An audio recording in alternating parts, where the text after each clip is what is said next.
दोस्तों 23 सितंबर को हमारा कक्षा 11वीं का रसायन शास्त्र केमिस्ट्री विषय का पेपर है।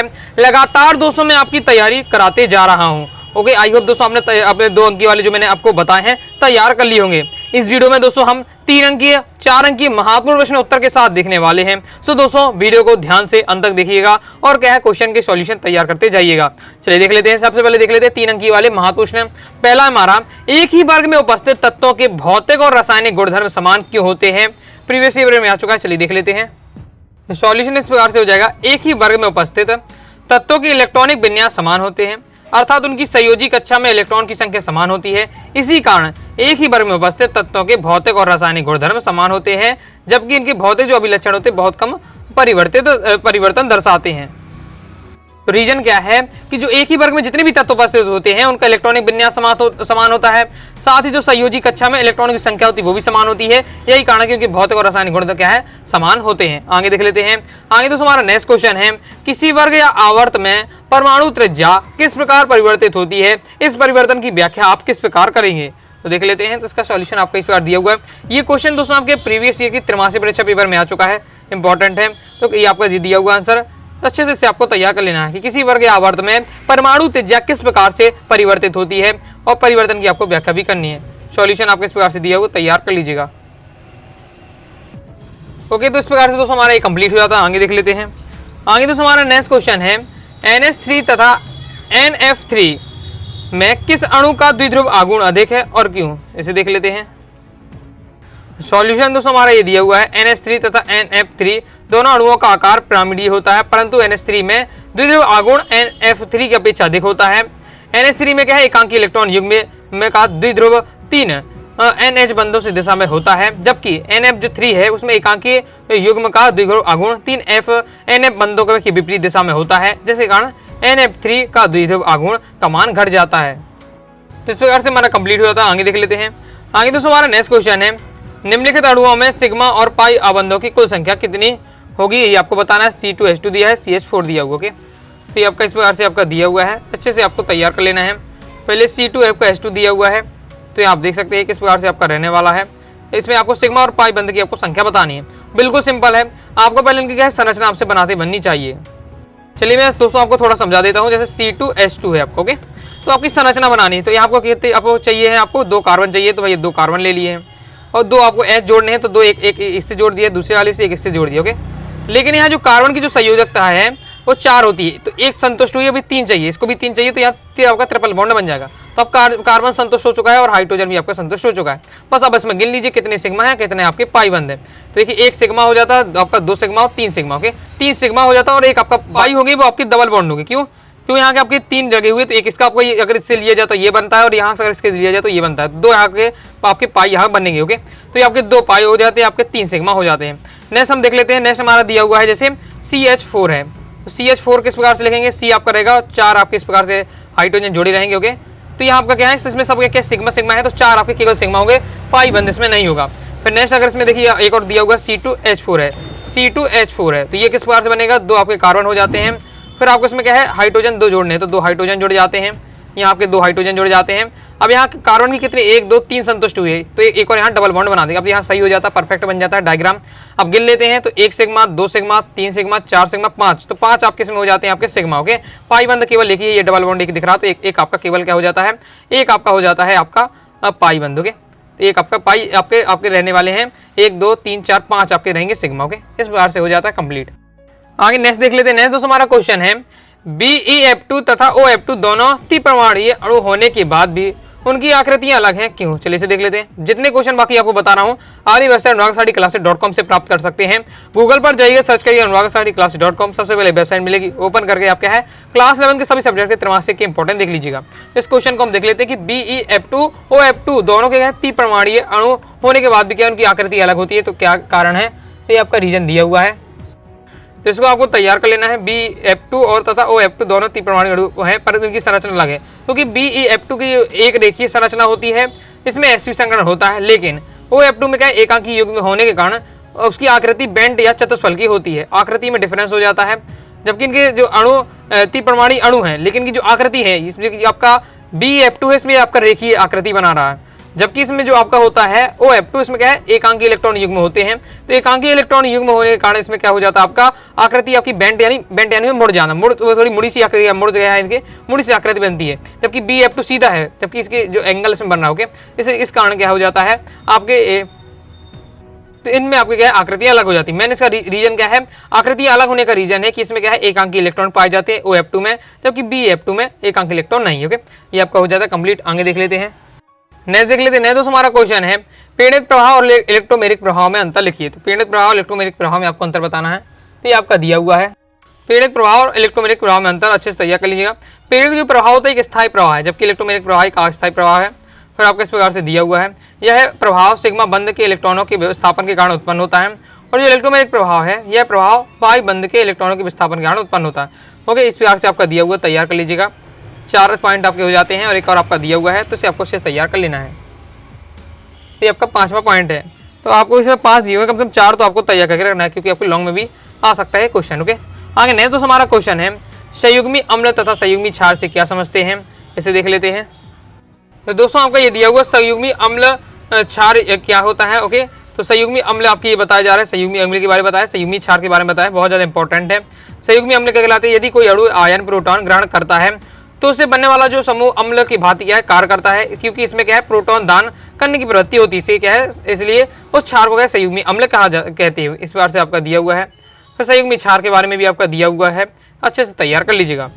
आगे देख लेते हैं। साथ ही दोस्तों आपको नेक्स्ट आपको देखना है, आपको निम्न धारणाओं को के आधार पर अम्ल को आपको क्षार को परिभाषित करना है।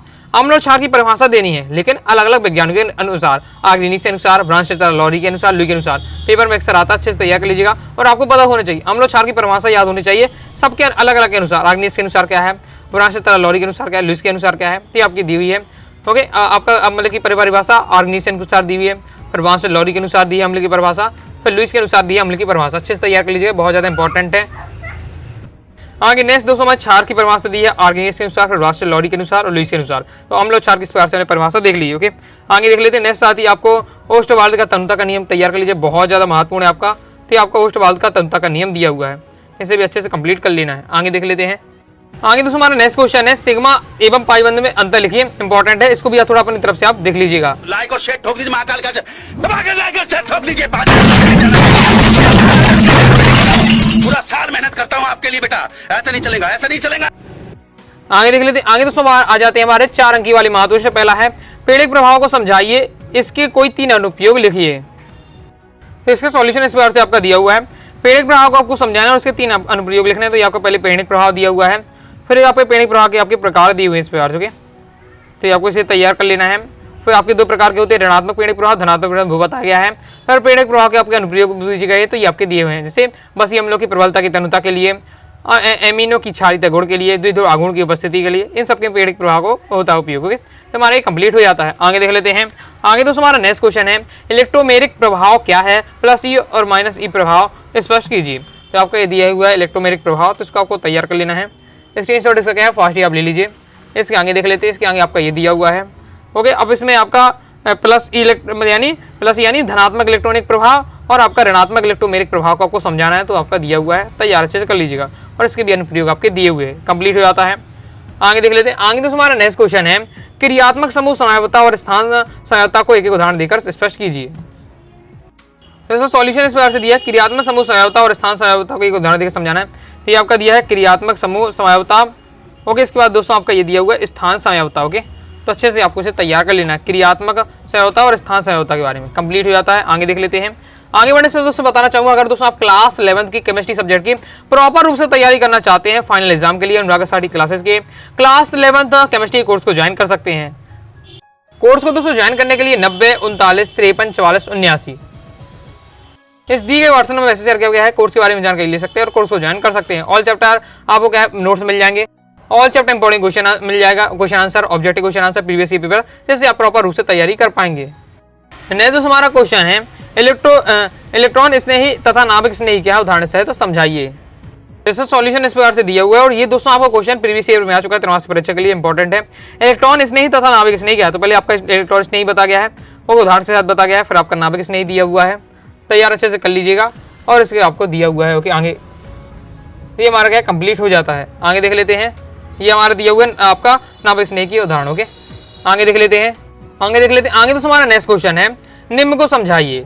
आपको दो क्वेश्चन पूछे गए, उन्हें समझाना है। पहला हुंड का अधिकतम बहुलता का नियम बताना है और पाउली का अपवर्जन सिद्धांत बताना है। अब 4 नंबर में है तो दो नंबर का, अगर सिंगल आता हुंड का अधिकतम बहुलता का नियम 2 नंबर का, पाउली का अपवर्जन सिद्धांत 2 नंबर का। अब दो एक साथ पूछ लिए तो 4 नंबर का क्वेश्चन यहाँ से बन गया आपका। ओके, तो हुंड का नियम अधिकतम बहुलता का नियम आपको तैयार कर लेना है।